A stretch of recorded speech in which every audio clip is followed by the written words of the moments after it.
అరగంట సరిపోవంత ముద్దాటలో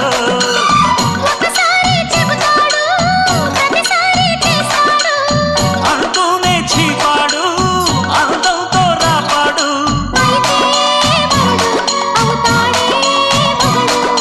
అసలే రతివి అవుతావే సతివి